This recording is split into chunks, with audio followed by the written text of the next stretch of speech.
Alright, I identify as a gender fluid trans man, okay? So what does this mean? It means I was raised as a girl, and as an adult I live as a man, and I don't just live as a man, but I also live as non-binary. I fluctuate between the two, hence gender fluid. It means someone with multiple genders.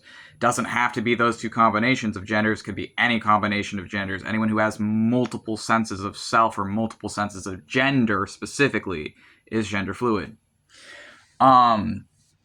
And so I want to talk about something that I've been thinking about that has to do with the overlap between my gender fluidity and my dissociative identity disorder. So, dissociative identity disorder is a childhood trauma-based disability that comes from repeated childhood trauma, wherein, in order to survive repeated childhood trauma, when a child is too young to have developed a sense of self yet, that child's mind will separate itself into multiple minds as a last-ditch resort to protect that child.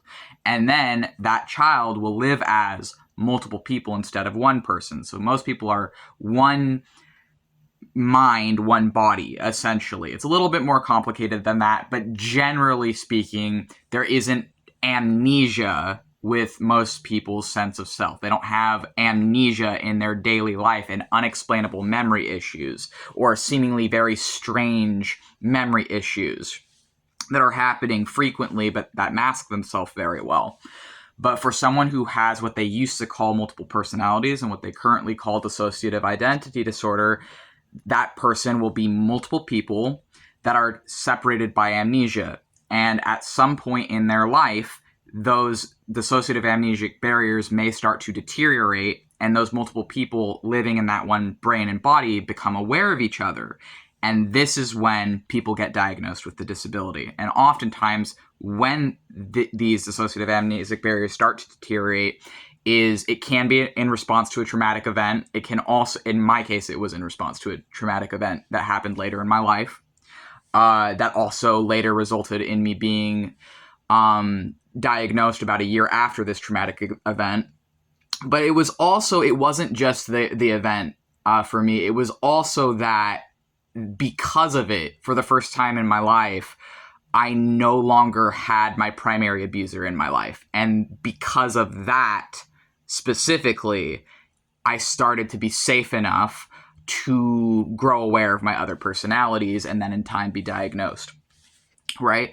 But for me, because I am multiple minds who live in one brain, one body, this is tied to my gender fluidity. This is tied to me being transgender because for me, my being transgender, I can't separate it from my disabilities because my disabilities go hand in hand with my gender fluidity and with me being transgender for me specifically. I'm not saying that this is the case for other transgender people. This is only the case for me specifically. I'm only speaking for my own system, you know? So Eli's making this video right now. That's the personality who's here right now. And on our YouTube channel, you can see most of the videos are either made by Eli, Lewis, or Max, most often. And that's because we're the social personalities. We're the ones who talk for the system. The other people, you're not going to see them as much because they're mostly in our head. They're mostly talking amongst ourselves. But I want to talk about something that I was just thinking about. In my life, in my childhood, all the way into my adulthood, I did not have, in my actual, physical environment, any healthy adult men in my life. I did not have a single healthy male adult role model in my life. I did not have even one. I had no healthy men in my life growing up. I'm in Gen Z. I am 25 years old.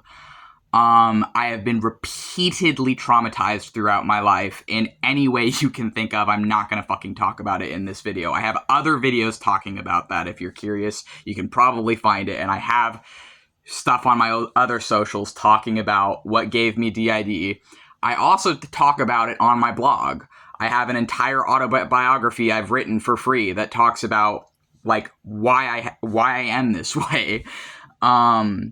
Anyways, so the thing is I didn't have even one single healthy man in my life growing up. None. And so I spent my time when I was a girl, you know, kind of daydreaming and focusing and obsessing over characters in fiction who were men, who were healthy role models, because I didn't have any healthy male role models in my life. So the men who I had to look to were exclusively in books, video games, you know, movies, were in media, because there was no healthy men in my life. There was none. So I became, essentially, literally, I became and grew into the man I did not have growing up. I grew up and became the kind of man I needed in my life as a child. So this is something, right, about like my being gender fluid, my being transgender, and my being a gender fluid trans man, is that for me, in my upbringing, there was no healthy men. There was none. There wasn't fucking any healthy men. So I grew up and became a man and became the man I needed to protect me as a child. I've become what I did not have. I've become what child me needed to survive and didn't have. And, you know, I'm talking about this because there's probably other people out there that have been through this. There's probably someone else out there with 8 billion people on the planet who can relate to this. But part of why I think that I am a man, even though I was raised as a girl, right, is because, and part of why I'm gender fluid, is because in my case, there was no one there to protect me. The only person that could protect me was myself. I had to protect myself. No one else gave a shit about me growing up except my mother. My mother gave a shit about me and my therapists. That's pretty much it. And so when there was no fucking healthy men in my environment, like, I became a man, and now I protect myself, and now I protect, you know, those like me. And I think that this is something that I'm like thinking about, is like, I don't think that my being transgender is just environmental or biological or whatever. I also think it's spiritual. And I also think that in my case as a DID system and as someone with high functioning autism as well, that my gender fluidity directly goes hand in hand with my history and my upbringing. I can't separate it from any of these things because all of it goes hand in hand for me. All of it goes hand in hand. And I'm not saying, oh, I'm a man because I was traumatized, but I am saying that for me specifically, because I grew up in an environment where there was no one there to protect me, where there was no one there to defend me, where there was no one there to give a shit about me as a child when I was perceived as a little girl, that I've had to become that person that I didn't have because they didn't fucking exist. Because there was no one there who actually gave a shit when I was being sexually abused or physically abused or emotionally abused for years. And it didn't end in childhood just because it started in childhood. I was being abused for years and years and years. And only when I was disowned did that finally give me the wake-up call that I needed to stop giving a shit about the people who were abusing me, to stop giving a shit about all these fucking lies and all this fucking bullshit and binds we're taught under capitalism, because I realized I would never fit into it really to begin with, and I was never going to fit into it. I was never going to be normal. I was never going to be able to conform. I can't work with my disabilities. I cannot work as someone with multiple personalities and high-functioning autism in the current system in place. I respect myself and love myself enough now to know that it's all fucking bullshit. But also, like, for me, it's like, it's not just that I'm, like, non-binary or a man or whatever, despite being raised differently, because of, like, that's just, like, not knowing why. Like, I know why now. Like, I know why. It's because that person didn't exist for me. So I had to become them. I had to become what I did not have. Because in a society that literally is just fucking going around beating little girls, harming like kids and shit and teaching people that, you know, trans people like me or whatever are the predators, when statistically the reality is we're the ones who fucking survived it and didn't die. If we didn't die, a lot of us do die. Then it's like, yeah, I'm a man because I needed a fucking man to protect me, to vouch for me, to see me, to love me. So I became him. So we became him. And we are multiple people in one body, multiple minds in one brain and body. I have DID. I have multiple personalities, whatever the fuck you want to call it. And I'm gender fluid because I'm multiple people in one body.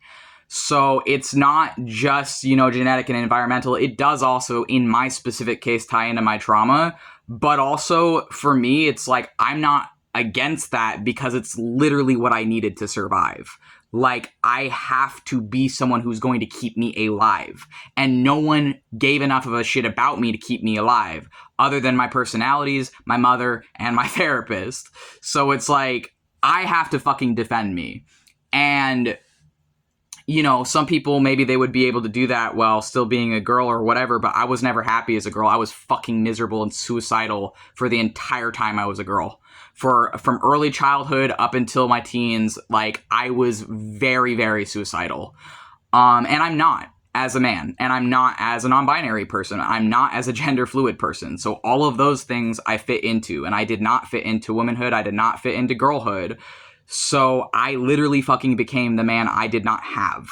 And I think that this is something that someone out there needs to hear, that maybe it'll help them understand a little bit more about like my experiences, or maybe hearing this will help someone to understand and be able to see people like me as a little more human.